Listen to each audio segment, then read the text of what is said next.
primarily from the perspective of what we at CII could look at when we talk about economic disruption and evolving a regional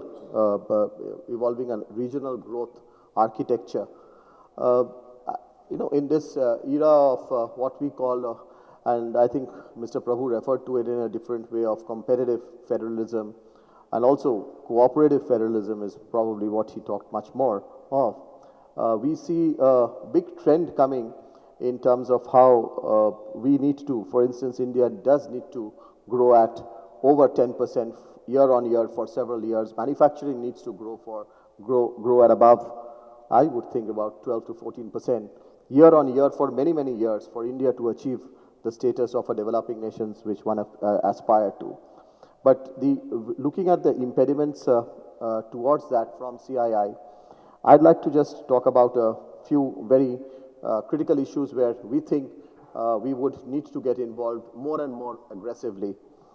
One of the issues that has really been challenging CII as an industry body, primarily an industry body, is to look at the overall context of India and look at the challenge that we have in terms of the bottom of the pyramid. And quite convincingly, if that is not included into this entire growth story, we do not think that we will be able to have this sustainable.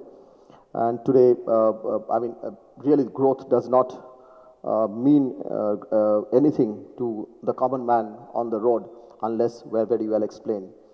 So one of the things that therefore we are going to focus on and we are looking at is the agricultural side, and we liked the Prime Minister's or the Finance Minister when he talked about doubling of the farmers' income, and that the rural sector we think is going to be a huge demand generator, so to say, within the economy, and therefore working on doubling of the farmers' income, looking at the rural sector is something that we are going to be seriously focused on.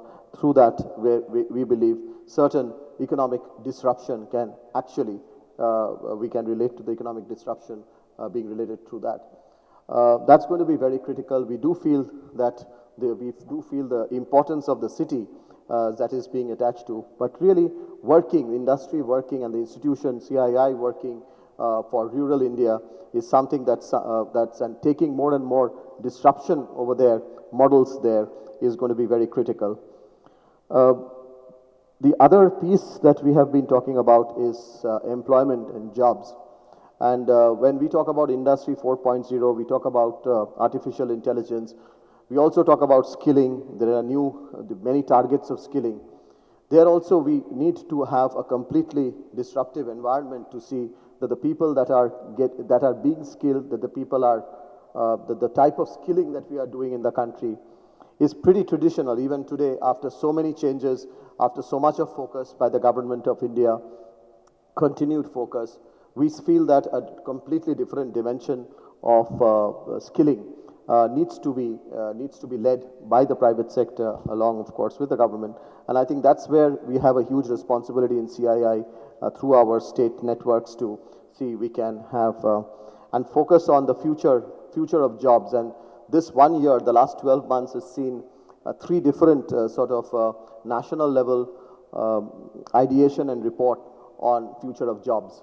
And we are really keen to relate to it. I would not go into the details of the findings of these reports, and we would rather want it to be seen by many of you. We need you to be involved in this entire process of what we can say disruption that we need to really focus on.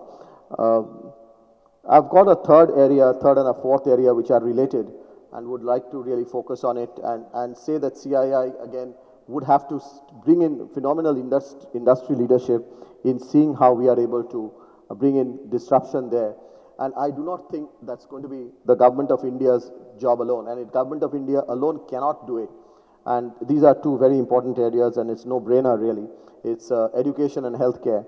And we think that from CII and from the private sector especially, there is a very, very critical role. We are, of course, fortunate to have Shobna lead CII as president next year from the healthcare sector. I'm sure we will see a lot more disruption there, and I'm sure she will be talking about it today. But these are two areas with the gross enrollment ratio in higher education close to about 28%, with employability at 40% odd. There is a lot of challenge that one sees, and we do feel, and one of the focus therefore from us, from CII, from industry, will be related to primary education. The higher education piece is different. Higher education piece is being addressed. We are going to focus on that, and things are happening on that front. But my worry and our worry is, I think, very, very strongly on the primary education.